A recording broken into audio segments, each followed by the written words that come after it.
Everybody see that okay? Yeah, Damien. Yeah, thanks, Maura. Excellent. Yep. Thank you very much, Tony, for introductions.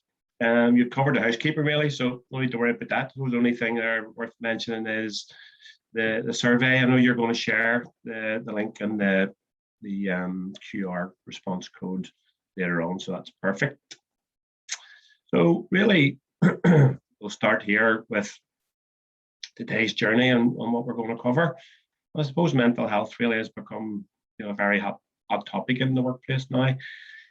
It's rarely out of the media, and we're hearing campaigns all the time now for health trusts, charities, celebrities, royal family, you name it. But statistics would show that in Northern Ireland, 1 in every 4, 1 in every 5 adults who are currently working have been diagnosed with some form of mental health disorder.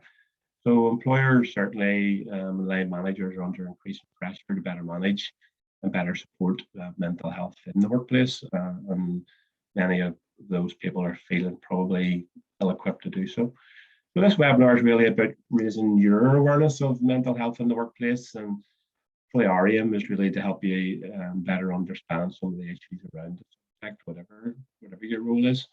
So the things that we're really going to cover today is the key concepts relating to mental health and workplace culture.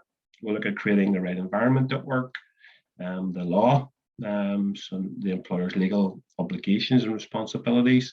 We'll have a quick look at the Acas framework for positive mental health at work, and then we'll sort of finish off by identifying early warning signs, taking action, that sort of stuff as well. Sorry, I've still got quite a heavy head cold from last week, so just in case I have to stop the odd occasion, take a swig of water. So first things first, ask the question of you, what is mental health? Just think about that, stop and think about that for a second. What does mental health mean to you as an individual? Really, it's about our our state of emotional, psychological, social well-being. It really affects how we feel, how we think, how we act. It also helps determine how we handle stress, how we relate to each other, how we make choices in our lives as well. Mental ill health can range, I suppose, from feeling a little bit down to much more common disorders such as anxiety or depression, or the more severe but less common conditions, things like maybe bipolar disorder or schizophrenia. Most people's mental health will be continuously good. So it's sort of like a spectrum. It'll rise, it'll fall depending on pressures and experiences in our lives. So generally speaking, that means that a person may feel in good mental health generally, but they'll also experience stress or anxiety from time to time. And being mentally healthy generally means being resilient. It means being able to cope with difficult times when they arrive. So we all might experience things like, we feel worried, we feel sad, afraid, angry at times, and those are quite normal emotions, as long as they don't become prolonged, chronic, long-lasting, that sort of thing. And many of you will know us in the agency, so we're all about improving employment relations or resolving workplace disputes. So we're by no means mental health specialists, nor do we expect used to be. There's a range of superb mental health charities, etc., in Northern Ireland who can provide education, support, training, etc., and that's brilliant. But I suppose as trade unionists, as colleagues, as managers, maybe as employers, etc., we do all collectively have a responsibility to make efforts to ensure that our workforce is as well as possible, and to support employees who are dealing with maybe with a mental health condition as well. Now, a second, I'm going to pop up here a list of 12 types of conditions or disorders. So have a quick look at them.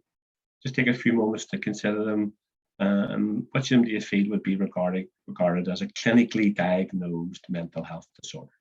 So here I come now. I'll give you a quick few seconds just to have a think about it, and then I'll reveal the answers. That's them all up.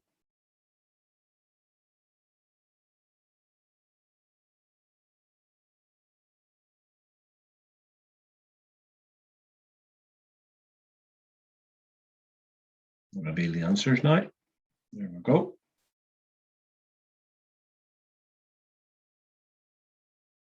So you'll see that depression, anxiety, schizophrenia, bipolar disorder, psychosis are ticked. Hopefully those are the ones that maybe you thought about yourself. You'll notice that stress isn't ticked. I'll come back to that in a wee second. I do sometimes think maybe some of us underappreciate the seriousness of mental health conditions. Some of us sort of would maybe claim them in inverted commas, as part of our everyday lives. For some of us, the experience is quite fleeting or short-term in duration. It's not clinically diagnosed. So, for example, we can say things like, "Oh, I'm feeling depressed today," or "I'm really anxious about this work deadline." Short time later, we're back to our usual selves. We're content again. We'd also sort of claim conditions or attribute conditions to others that in reality we know very little about. So you hear things like, "I'm so OCD." I'm actually a bit guilty of saying that about myself because I can be a wee bit fussy when it comes to neatness and tidiness and organisation and stuff. Or you hear somebody saying, "Oh, isn't he a bit of a psycho or she a bit of a psycho?" And the risk, I suppose, using that type of language is that we minimise or we trivialise the impact of some serious conditions on people who are actually living with them. So we need to be careful probably about the language we use. Stress, I mentioned that a second ago. Stress isn't in itself a mental health condition.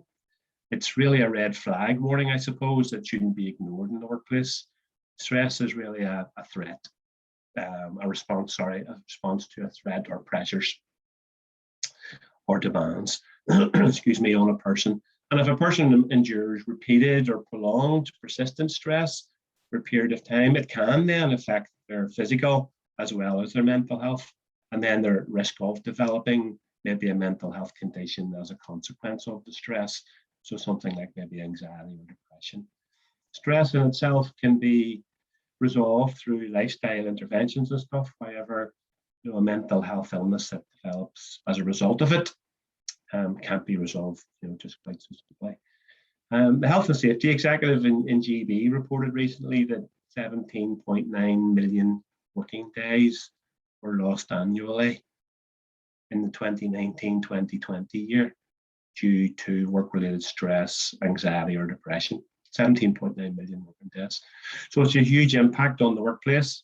Employers, they do have interventions in place, things like counselling, mentoring support, even simple things like changing working patterns, helping people that way. So they're not necessarily difficult or expensive to implement some of these things, but still less than half of employers have policies or systems in place to support workers with mental health conditions as well. I'm going to hand you over to Mona for a minute or two, and she'll talk about the potential causes of mental ill health and workplace culture as well. Okay, over to you, Mona. Thanks, Damien. So a wide range of factors can trigger mental ill health. And I'm about to show you examples of possible life experiences. So think for a moment about the effects that any one of these could have on you or a colleague or someone that you're representing. And there will likely be other experience triggers you've come across yourself.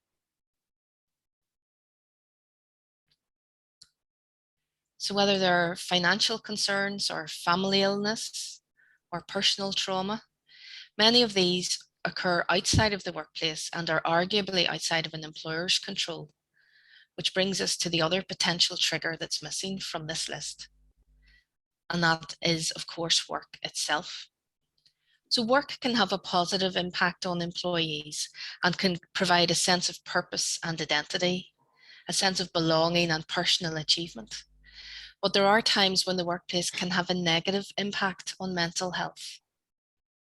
So for an individual employee, common work examples can include things like a poor relationship with colleagues or a line manager, an unmanageable workload, or competing demands. And common now, job insecurity. Somebody may be employed in temporary work or agency work or only have casual status, or they could be facing the fear of redundancy. And the eternal issue of bullying and harassment issues. We would get frequent calls to our workplace information service about bullying problems. Or it can be as simple as a lack of control over work and how a person does their work, or having a poor work-life balance. So sometimes the negative impact of work can be more general, thereby impacting on a wide range of employees rather than a specific individual. And it can be valuable to reflect on the workplace culture and how culture impacts on all employees' health and well-being. So what is culture? Culture is the character and personality of an organization. It's what makes the organization unique. And it'll incorporate lots of different things like structures or the values and traditions of the organization, the beliefs, the interactions, and people's behaviors and attitudes. And that's a pretty long kind of rambly list, partly because culture can be hard to define. But how does that translate in a day-to-day? So if you have a look at the lovely words on screen now, do they describe your workplace? And I would hope that you would use some of these words to describe the culture of your workplace. And how is the culture reflected in the way things are done? Is there a long hours culture? Or how does the organization approach the management of change? For employees, is there constant excessive pressure, heavy workloads, or unrealistic deadlines? Is there a climate of job insecurity? In more general terms, do employees feel able to take their breaks and use their full annual leave entitlement? Is it okay for people to go for a walk at lunchtime? Or has there been a history of employees eating and drinking at their desks so that they can get through the work rather than take a proper lunch break? Can employees be contacted about a work issue during evenings or weekends or when they're on leave? The blurring of boundaries between work and home has been a huge issue for remote workers during COVID. A number of European countries have enacted legislation on the right to disconnect in recent years, and the Republic of Ireland's new Code of Practice, published earlier this year, included a focus on the new work from home reality for so many people. So how have workplace cultures adapted to COVID stressors? Well, home working is still promoted by the executive for the jobs that allow it, which means that employers have to continue to be more deliberate about influencing workplace culture, where the workers themselves may be scattered. And how can change be managed effectively now?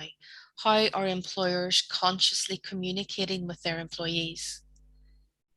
Thankfully, the end of furlough didn't trigger the mass redundancies that we feared. But if there is a climate of job insecurity in the business that you're working, what is being done to mitigate it? Is performance being managed effectively remotely?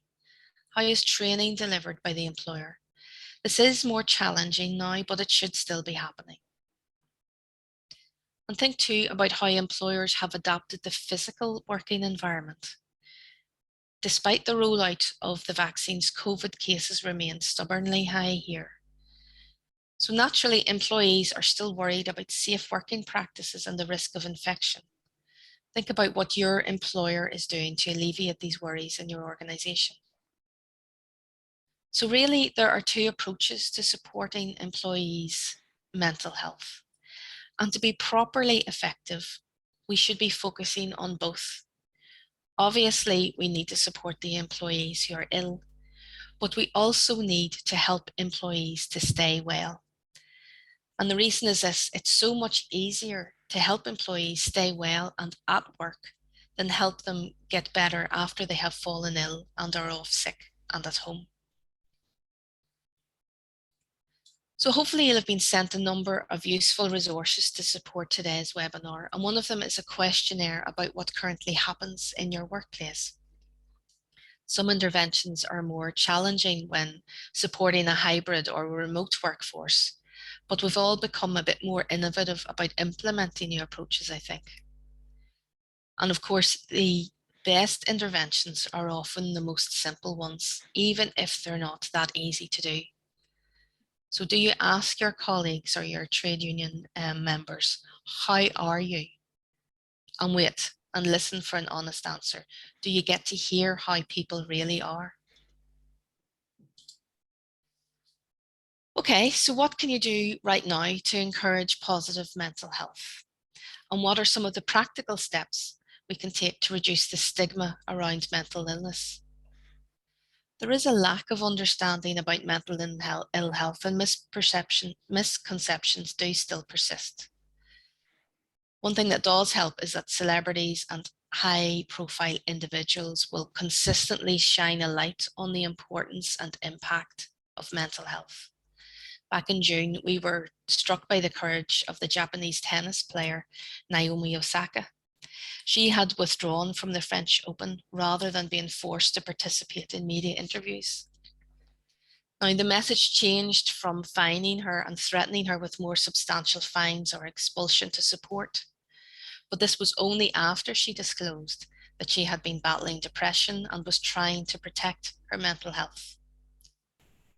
And in a normal work scenario, someone experiencing mental ill health may fear being judged or discriminated against, and therefore be reluctant to talk about their mental health with you or with their employer, or decide not to seek help from anyone at all. And as a result, they may try to hide their problems, and their mental ill health may not be spotted until it becomes a more serious problem. And at this time, remote workers in particular can find it easier to hide behind emails and voicemails and these useful but imperfect interactions on Zoom. There just isn't the normal interaction that there had been in the past.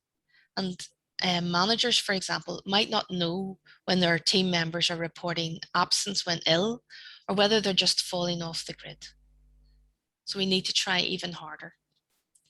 From an organizational perspective, we can tackle the stigma associated with mental ill health from the top of the organization by interventions like having appropriately trained senior leaders, sending out a clear message that staff well-being matters, or promoting positive mental health through open discussion, normalizing conversations about mental health, encouraging staff to think more about their own and their colleagues' mental health and what factors can affect it. And the organisation can also plan activities to coincide with national initiatives such as Mental Health Awareness Week. So we can all help educate staff, make sure that they are being given information at induction on how mental health is managed, provide equality and diversity training, or general mental health awareness training. And of course, mental health first aid training is now widely available. And indeed, with this audience in particular, we're likely to have some mental health first aiders here today. So when employers and unions are courageous about starting the conversation, this can help staff to feel able to start to talk openly and without fear. So they may be more likely to disclose health conditions, to be more honest about their mental health, and not try so hard to hide their ill health from others. It makes it easier for the union members to approach you for the support that they need, or be open to the support if you're able to approach them. So in the LRA, our whole workforce has been working remotely since everything kicked off in March 2020, and our offices are still mostly closed. We have been offered various support initiatives over this time, and some of them have worked better than others, to be completely honest. But for me, what has been the most valuable has been the consistent message that it's okay not to be okay, and if we are struggling, we can admit it. Okay, Damien, so I think it's back to you for the next bit. Thanks. Excuse me. Thank you, Maura. I suppose the question is a big why question. Why should businesses even try and tackle the issue of mental health in the workplace? What's the case for taking positive action, I suppose, is the question. Well, there's probably three key reasons why businesses should be taking it seriously and ensuring they do take action to retain and attract staff and maintain good employee relations. So we'll call them the legal case, the business case, and the human case. First of all, the legal case. Employers will clearly want to avoid reputational and financial damage caused by maybe claims of discrimination or civil claims. So the big one probably, first of all, is the Disability Discrimination Act of 5. And to be protected under that Act, workers have to show that they have a physical or a mental impairment which has a substantial and a long-term adverse effect on their ability to carry out their normal day-to-day activities. So you break it down a bit: substantial meaning more than trivial, more than minor; longer term, well, to satisfy that definition, the disability has to have lasted or be likely to last at least 12 months. And the effect has to be a detrimental one on the individual. So the Act puts a duty on employers to make reasonable adjustments for employees to help them overcome some sort of, let's say, disadvantage resulting from, let's say, a mental impairment. So it's not just about the job, but it's about day-to-day activities as well.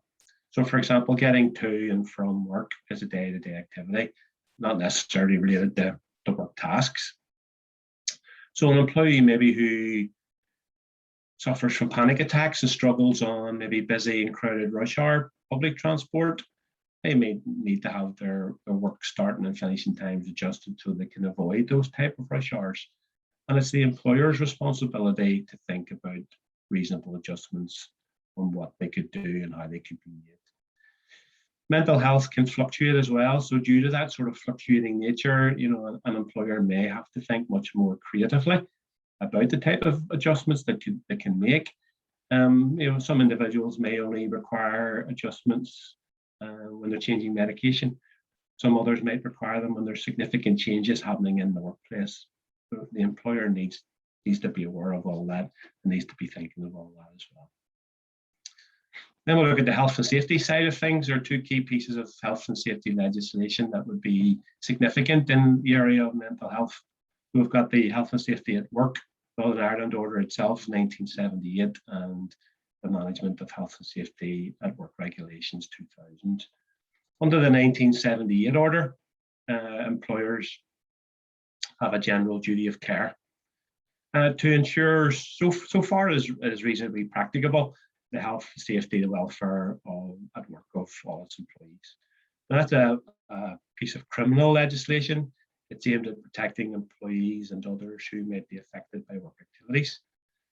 So an individual employee can't actually use it to take civil action against their employer. But what they can do is cite a breach of health and safety regulations as part of a civil claim for personal injuries, let's say, based on a breach of the employer's statutory duty. And the principal methods, as most of us will know, of protecting the health and safety of our employees is by carrying out risk assessments. And those 2000 regulations then oblige employers to carry those risk assessments out. So it's to assess risks that employees are exposed to at work. We're quite used to risk assessments being carried out with regard to the physical environment at work, but it also applies equally to psychological effects of the workplace as well. So assessment should include an analysis of the risks to an employee's psychiatric health, let's say, caused by stress at work. Health and safety executive in Northern Ireland would be the experts when it comes to assessing workplace stress and the risks involved there. They do have a set of standards, a guide, and that's called the management standards that they would encourage employers to use to risk assess work-related stress. And more information on that's available, excuse me, from them on their website as well. I mentioned personal injuries a moment ago. So remember too that employees can and do consider legal claims for personal injuries against their employer as a result of the acts or the omissions of the employer. So it's not uncommon these days to see stress-related personal injury cases in the civil courts, let's say as a result of bullying or excessive workload that the employer has placed on the employees, resulting in injury to the employee's mental health. And the claim damages for work-related stress, an employee must show that the stress caused a recognized disorder or recognized psychiatric illness, first of all. So they would have to establish as well that the employer knew or should have known that they were putting the employee in a situation where there was a foreseeable danger of the employee suffering from stress. And to prove that the employer is liable, excuse me, the employee must also show that there was a breach of statutory duty, which caused stress, which in turn caused the psychiatric illness.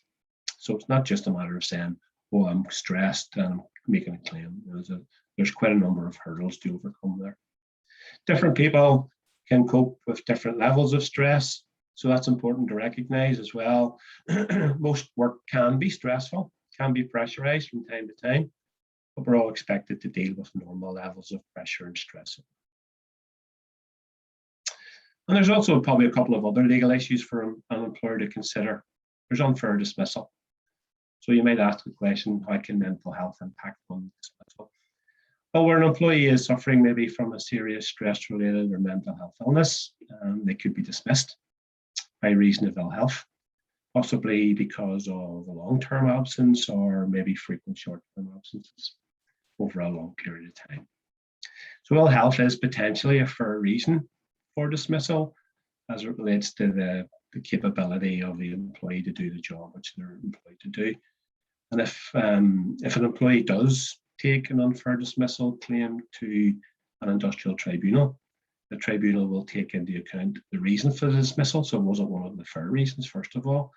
And they'll also consider whether the employer acted reasonably in dismissing the employee for that particular reason too. Then we've got constructive dismissal. And that's where an employee resigns.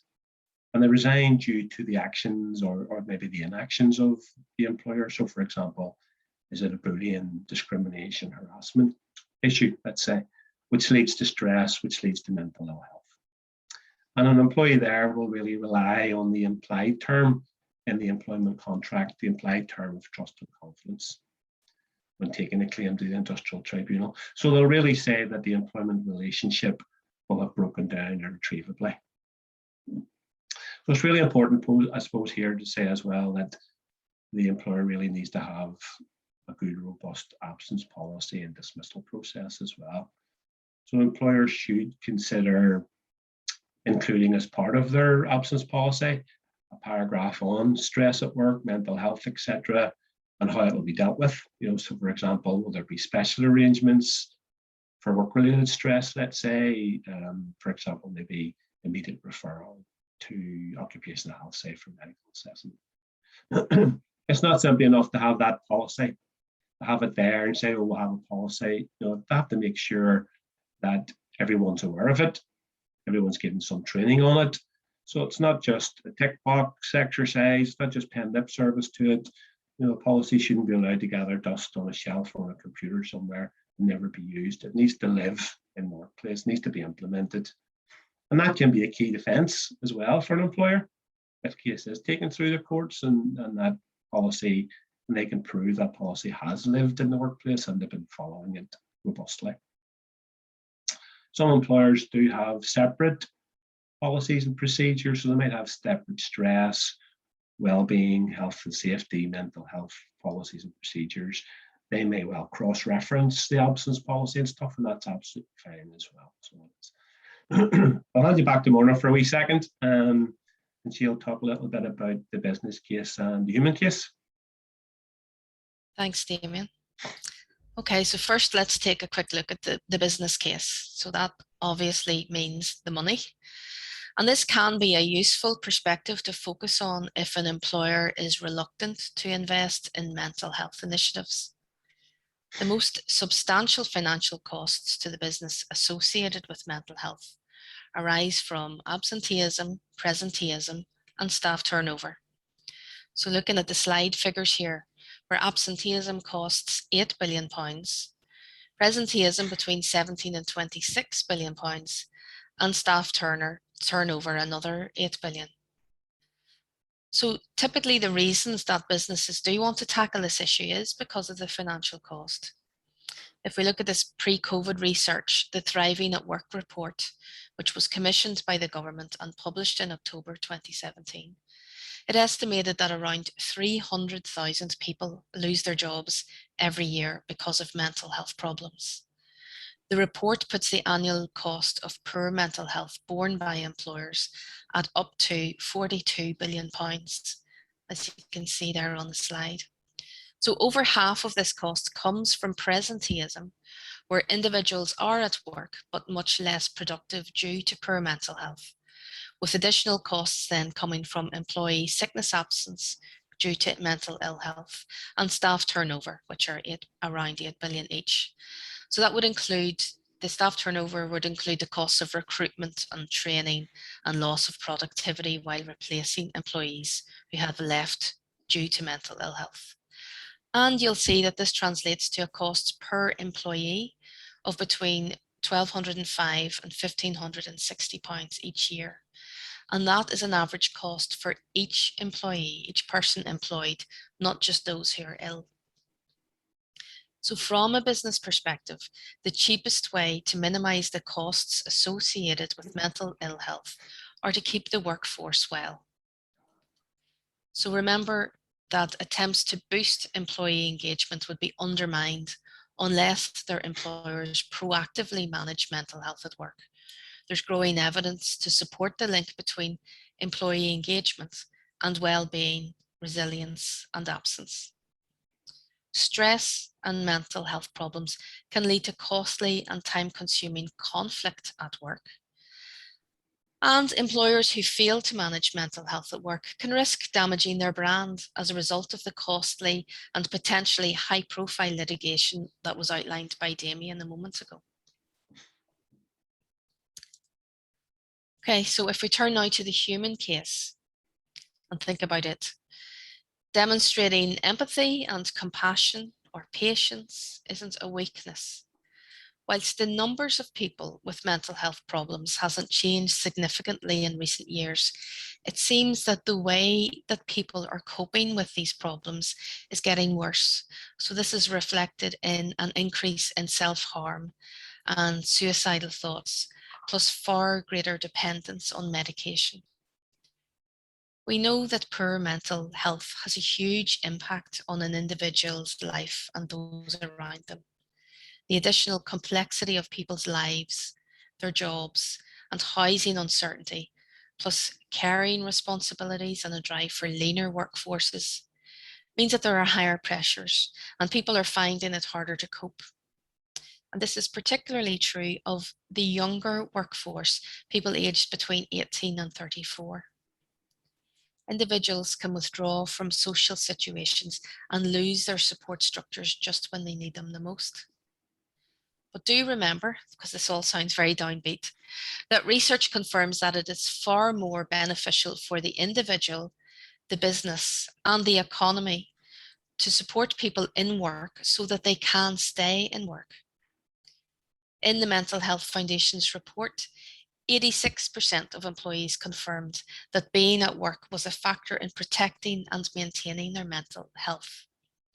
And all the evidence shows that good work is good for overall health and well-being. And let's not forget that those employees with mental health conditions actually contribute to the economy to the tune of £226 billion. And this is through the taxes they pay and the wages that they spend on goods and services. So whilst it's essential that businesses do understand their legal obligations, this is really the minimum that should be done for the workers. It is good practice for businesses to provide support to employees to help them achieve their potential in the workplace. And that would be regardless of whether their mental health issues fall specifically within the legal definition of disability. So someone who experiences a sudden and unexpected bereavement, for example, could experience symptoms consistent with both depression and post-traumatic stress disorder. This does not necessarily mean that they have a disability, but they may benefit from an additional period of support to that which is normally offered in terms of compassionate leave. So this could include a phased return, an opportunity to take unpaid leave, or even just a chance to use annual leave at an otherwise unplanned time. It doesn't have to be an expensive intervention that's required by an employer. The CBI have said that on average, an employee spends 90,000 hours at work over the course of their working life. And many employees give loyal and dedicated service to the employer for 10 or 20 or even 30 or more years. So it makes perfect sense for their employer to have as happy and healthy and engaged and productive a workforce as possible. And I'll hand you back to Damien to hear a bit more about the Acas framework. Thanks, Maura. Sorry, I've been a bit trigger happy there with the wheel on my, on my mouse, moving the slide forward a bit too quick. So I mentioned Acas earlier. So what can we do to encourage positive mental well-being, productive workplaces, etc.? Acas, who's our sister organisation across the water, they've worked with some of their customers, key stakeholders and academics, and they've sort of devised a model for managing mental health at work, which reflects more of a shared vision, excuse me, for the workplace. The shared goal is one of positive well-being and productive workplaces for everyone. And it's evident, yeah, that there's appetite to change. The message is that it's not just about mental ill health, but about how collectively, I suppose, as employers, as managers, as individual colleagues, individual employees, how we can all better understand, how we can all better manage the many factors that impact and affect our mental health and well-being. And as you can see there from just that diagram, the Acas model is very much focused on shared responsibility. And it's aimed at organisations of all sizes. And we do know that, you know, there are things, organisations do have things in place like occupational health, like employee assistance programs. Those are really useful, they're important, absolutely. But there are other actions that employers, managers, individuals can take to reduce stigma and to manage change, and that hopefully will have positive impact on mental well-being. Take a quick look, first of all, at the sum of the actions for employers to consider, some of the things they should be thinking about. No means an exhaustive list, and I'm sure you could probably think of many others yourself, but some of the things that they should be thinking about. So leading and embedding a mental health and well-being culture and strategy. That's really important, especially if there isn't one at the moment. It should be developed, it should be driven from the top of the organisation down. We've said it already, we'll probably say it again before this webinar is over. That's really the starting point. They should be looking at all their related policies and procedures. It's important to note that mental health and well-being should be included, as mentioned already, in a number of policies. So we think of things like the absence policy, bullying, harassment, dignity at work policy, health and safety. Employers should also make sure they have the mechanisms, let's say, in place for employees to come forward if they're unhappy. So, for example, a grievance procedure, a grievance policy. And that would be to ensure that complaints are dealt with in a timely way, in a confidential way. Bullying, harassment, dignity at work is probably a big one. A lot of employees who are suffering from those type of issues will go off with work-related stress, maybe. They'll go off sick. Some employers need to be thinking about that sort of thing because that can be a big issue. Also, some employers are now developing financial well-being strategies in the workplace. So there is a strong connection between financial well-being and mental health. Research has shown, and Money and Pension Service in particular, that around 8 in 10 employees in the UK take their money worries to work with them. And that can cause stress, it can cause anxiety, it can cause sick absence from work, it can impact on performance. The Money and Pension Service do offer free support, do offer free resources to help employers to build financial well-being in the workplace and strategies. I think we included that in our useful context resource that we provided you with, and there's also personal details there for the Northern Ireland Partnership Manager from the Money and Pension Service, and she'd be more than happy to hear from trade union reps, from employers, on how she can help in the workplace. So certainly worth considering if anybody's interested in it. Many of us will have heard of the Mental Health Charter, and certainly that's something that employers should be considering signing up to. The Equality Commission launched it a couple of years or so ago now. It's for employers, it's for service providers. It was jointly produced by the Commission and some of our really excellent local mental health charities. And it provides really a framework for working towards a mentally healthy workplace. So those who sign up to the Charter, and I think there's a couple of hundred or more so far, maybe over 200 organisations in Northern Ireland have signed up to it. They undertake to promote good mental health. And obviously that's going to be beneficial to the organisation and to individuals. And the Equality Commission can provide anybody who wants to sign up with free information, free training resources to help them meet their charter commitments. And I think it's important to say as well, maybe some organisations might be a bit put off or afraid of sort of charter commitments, but it's not a set of quality standards or an accreditation. It's really a voluntary commitment to developing best practice in the workplace. So there's nothing to be afraid of there by signing up to it. And I know our organisation has signed up to it as well. Other things like maybe appointing a mental health champion. So that would be a person who's focused on promoting a greater understanding of the topic, maybe working on changing attitudes to mental health, working on creating conversations, challenging the stigma and the myths that go around the subject as well. Mental health first aiders, Maura mentioned them already. It's widely available now, the training through charities and trusts, etc. It's been devised really, I think, to increase the knowledge and the confidence of participants, to allow them to recognise maybe the signs and symptoms and have supportive conversations. So certainly something we would encourage all employers to do, to start training and appointing mental health first aiders if they haven't already done so. And a big one which is sometimes overlooked, one of the big basic ones is the working conditions. So it's really important issue always, but even more important now with COVID, etc. as well, and people starting to return to work.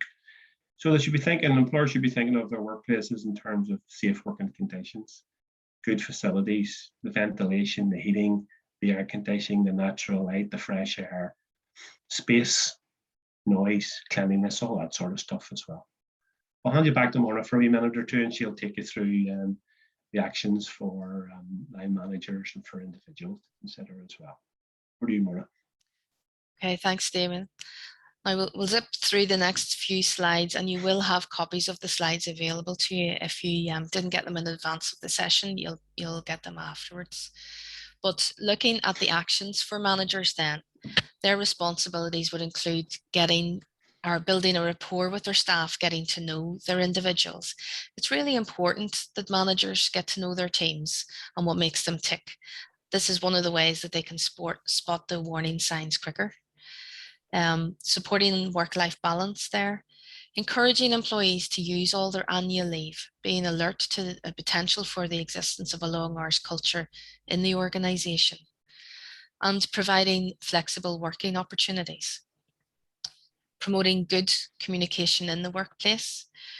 Good communication with employees based on sensitivity and awareness and confidentiality when it's needed is often key to addressing mental health difficulties effectively, particularly during times of change. And regular and open communication can reduce suspicion of management and improve teamwork by ensuring that all staff understand and appreciate each other's role. And setting clear, achievable objectives, regular one-to-ones and staff meetings. These will lead to greater understanding of each other's perspective and help to foster supportive working relationships.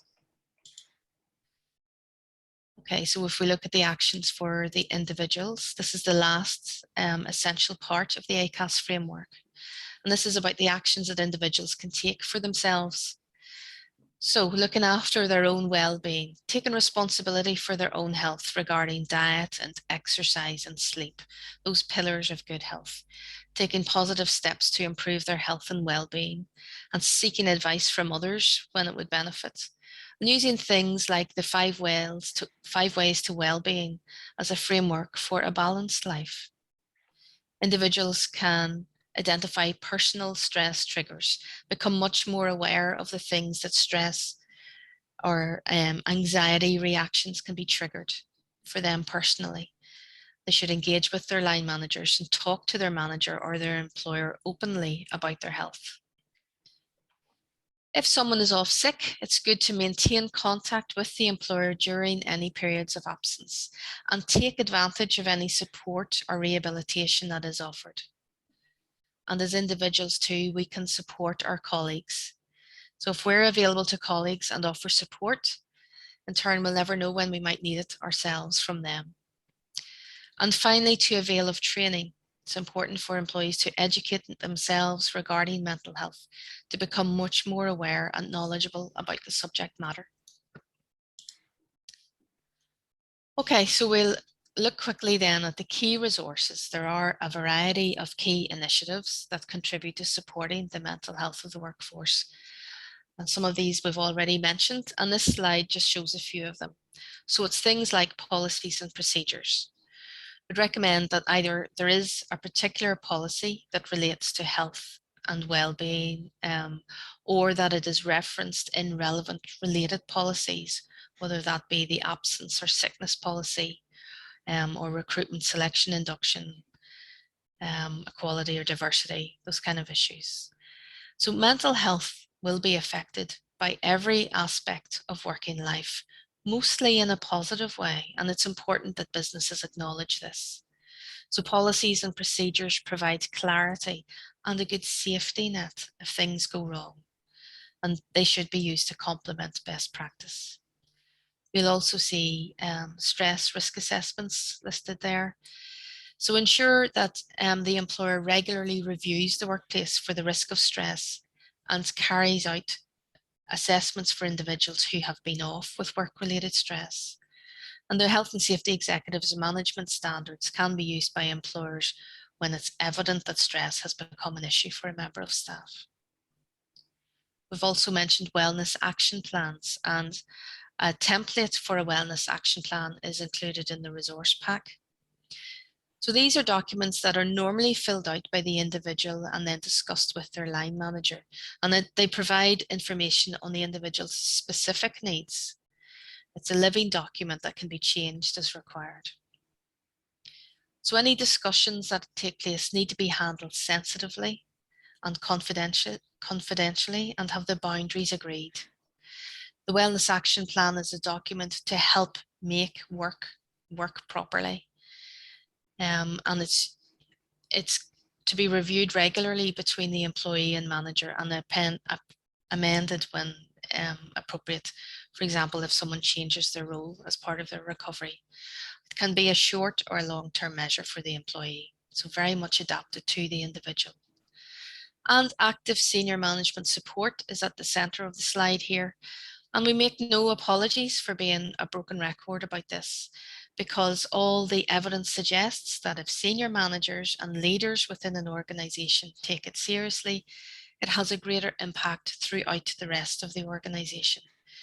It shouldn't just be a tick box exercise or sit with the responsibility within the HR team or the health and safety team. Senior leaders being willing to talk about their own mental health has a particularly powerful impact on the workforce. And I'll hand you back to Damien then to look at the early warning signs. Thanks, Maura. Excuse me. Spotting the early warning signs is one of the real crucial things in managing mental health in the workplace. So, for example, a sign of depression can be that sort of feeling of worthlessness and low self-esteem in the workplace. That could appear possibly as maybe someone who's been very hard on themselves at the way they're performing, despite there been evidence to the contrary. Someone who's maybe suffering from anxiety could be filled with that sort of sense of dread. We could be quite agitated.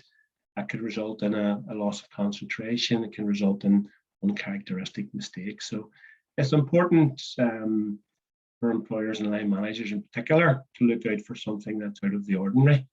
excuse me, so a change in the person, but also to find out the reason for that change. It may be nothing to do with mental health. Could be a late attendances, could be as a result of something totally different, something simple. Could be bus timetable changes. It could be issues with the school, the nursery drop off in the morning. But putting together those sort of strands and clues helps build the picture. And then the employer or the manager can decide if it's appropriate to intervene, when to intervene based on the employee's normal behaviour, how that's changed, what they know about the person, etc. Employers are line managers who really do know their staff well, who regularly hold those one-to-ones, those catch-up meetings, etc. And they're better placed to spot any signs of stress or poor mental health. And very often the key, you could say, is the change in typical behaviour. So symptoms will vary, that's the key thing as well. Each person's experience of poor mental health will be different, but there are some potential indicators to look out for. We'll talk about them in a moment. It's not an exhaustive list, but they do provide some useful pointers. So what behaviours might you see from someone who's experiencing difficulties with their mental health? Think about that just for a wee second. What might you become aware of? Could be lots of things, but some things you could become aware of: an increased use of prescription drugs, say, such as painkillers, maybe an increased habits such as smoking, increasing smoking, or maybe drinking. Maybe you see withdrawal from colleagues, withdrawal from work activities, social activities. We see a lack of interest, so all of a sudden there's a lot of general apathy, lack of care, maybe over personal appearance, restlessness, I've mentioned it, agitation, maybe late attendances, leaving early, extended lunch breaks, that sort of stuff, uncharacteristic errors, maybe an increased sickness absences. So maybe an apparent overreaction to things, apparent overreaction to problems or issues, things been blown out of proportion in work, that sort of stuff. So there could be quite a lot of changes in behaviour that could be witnessed that might identify that there's an issue. Then you can also then look at what physical symptoms might a person display if they may be suffering from mental health issues. Think about that for a second. Think about things maybe like fatigue, maybe upset tummies, indigestion, headaches, appetite changes, so you're seeing weight loss, weight gain, maybe joint pain, complaining of joint pain, back pain, maybe you're seeing visible tension possibly, or trembling, nervous, maybe speech, somebody who's feeling cold, 1 minute, hot the next. So again, potentially different symptoms there. What I do think is what's important when it comes to some of these symptoms and early warning signs is they probably do highlight as well the importance of holding return to work meetings, exploring patterns of absences. Maybe a person has a headache one day, maybe has a tummy upset the next time they're off, maybe has something else on another occasion. Is that a sign of something underlying? Maybe, maybe not, but it can be worth exploring those and asking the questions, and also giving people the opportunity to open up and talk.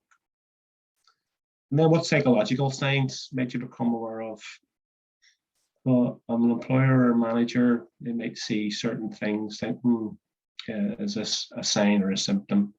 Some of this will overlap with some of the other stuff I've already talked about. But again, you could be looking at some anxiety, distress, tearfulness, a low mood, somebody who's feeling quite low, mood changes, maybe fluctuating up 1 minute, down the next, loss of motivation, loss of sense of humor, maybe, increased sensitivity, maybe lapses in memory, or distracted or confused, sometimes that sort of stuff. So again, just some examples of some of the things. But ultimately, like I say, it's the changes that are important for line managers, for employers to be aware of, or to be made aware of at an early stage. So it's about knowing the people, having that good, strong relationship with them. So once somebody becomes aware or is made aware, then it's about essential actions that the employer, line managers, etc., need to take, isn't it? So they don't all necessarily apply, all these things that I'll briefly talk about in every single case, because again, that's going to depend on the nature of the issue. So it's common aware. So we've talked about it. It could be someone who's suffering from stress or mental health through different channels. Their behaviours are out of character. A colleague's already talked to the manager, to the employer. The employee maybe informs them themselves in work through a chat, maybe through a grievance. But the first time maybe a manager or employer knows about it whenever the employee goes off sick and they get a phone call. So a reasonable employer, again, should hopefully be familiarising themselves with staff and might just have spotted some signs. And after that, really, then it's about intervention. So that's the important point. With stress or mental health issues, employers can sometimes ignore it. They can run a bit scared of it, hoping that the matter will resolve itself. That's understandable. None of us are mental health experts. In most cases, it's not going to go away. It's not going to resolve itself. So employers and line managers do need to speak to the individual involved. Problems will arise, fortunately. Employers have to deal with them, however uncomfortable they do feel. So, they shouldn't run scared of it. Early intervention really can be key to preventing an employee from maybe eventually having a clinically recognised illness. Then there's that supportive element to it. So need to ensure the employee that they're there to support them. If the employee does state that they are stressed or they do have a mental health problem, then it shouldn't be trivialized or minimized. It needs to be given the time it deserves to have that conversation. If it's a workplace stress matter, then that's even more serious. That needs to be discussed and how that can be resolved. Employers are legally responsible for work-related stress issues. So is it something to do with workload? Is it a bullying and harassment issue? Is it something to do, or maybe it's a simple thing that can be resolved through an adjustment, training, butting up with somebody, duties adjusted, some temporary support, whatever it might be. It needs to be given the time and consideration. If it's outside stresses, let's say the employer can only be held liable for work-related stress, but they need to be aware of outside stresses. Many people simply can't leave their outside stresses at home. They bring them in to work with them. They do impact on work and life. It's as simple as that. So again, we would encourage employers to do what they can to give the employee the same type of help and support and consideration as they would if it was a work-related issue. So what can be done to help in those sort of situations? Again, looking at adjustments, etc., to help with maybe an issue at home, whatever it might be. And again, as I say, Mona's mentioned, I think we'll all potentially go through periods where we need that little bit of extra support. If it is especially a work-related issue, a stress issue, a bullying harassment issue, then an investigation is key. And a thorough investigation will help identify the source, let's say, of work-related stress and hopefully help to resolve that issue, especially if it's maybe a bullying, harassment, a discrimination issue of some sort. And the courts will look at what type of investigation was carried out by the employer, especially, let's say, if they're making an ill health capability dismissal decision for a stress-related sick absence. Communication, again, is going to be key. So if the employee is still in work, then speak to them on a regular basis. That would be the employer, the line manager, showing interest in them, asking them for updates. There's nothing worse than being forgotten about. So after an initial discussion, literally that's it, and nobody comes back to you and talks to you about anything. So it will be important to follow through on any actions that have been promised. If the employee is off work sick, even if they don't want communication, it's still important to make attempts to contact them. And that can be by various means, telephone, email, text, letter, whatever it might be. You do have to remind the employee of the duty of care when it comes to the employer and the line manager's responsibilities. You've got the medical advice sort of side of things as well. So employers should be considering special arrangements for work-related stress. Again, like I said before, that could be immediate referral for medical assessment. So employers should always seek a medical opinion on an employee who's off work ill before any decisions made to terminate their employment. And on occasions, an employer might even need to seek medical advice just to ensure that an employee is actually fit just to talk to them. And again, of course, there's adjustments. Mentioned it earlier, so under disability legislation in particular, the employer is required to make reasonable adjustments. So they should consider things like alternative work, alternative duties, change of role, that sort of stuff if it was something really major. And the onus there would be on both sides, both parties, to try to work together. So there's an obligation on the employee and the employer to work with each other. I'll hand you back to Morna, and she'll take us then through the last few slides to the end of the webinar and to the Q&A session.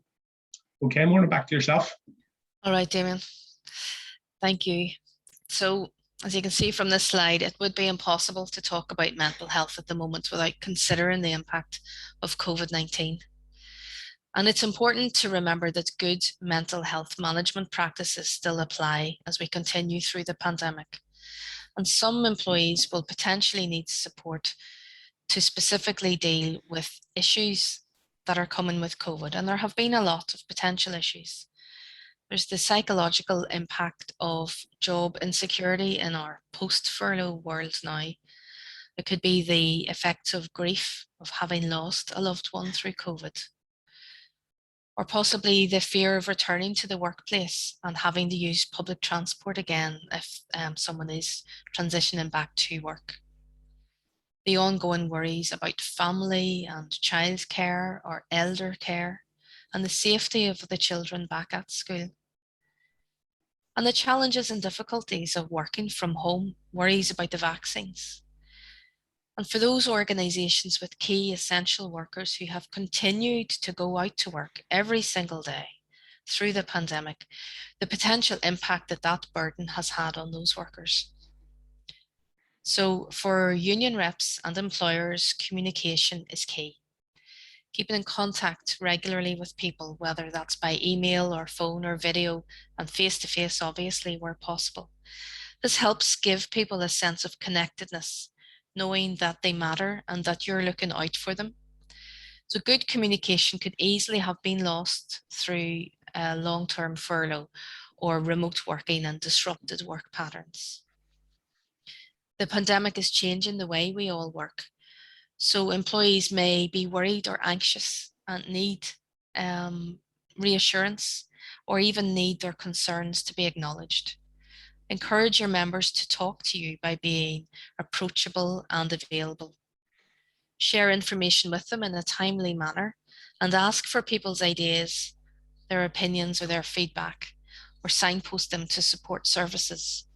One important thing that we always like to stress to people is that you don't have to have the solutions or know instinctively what kind of support people want or people need. It's absolutely okay to ask them. In the LRA, our HR team have a summary document that centralizes our initiatives. And rather tellingly, I think they've called it "You Said, We Did." So their ideas have come from us, the staff.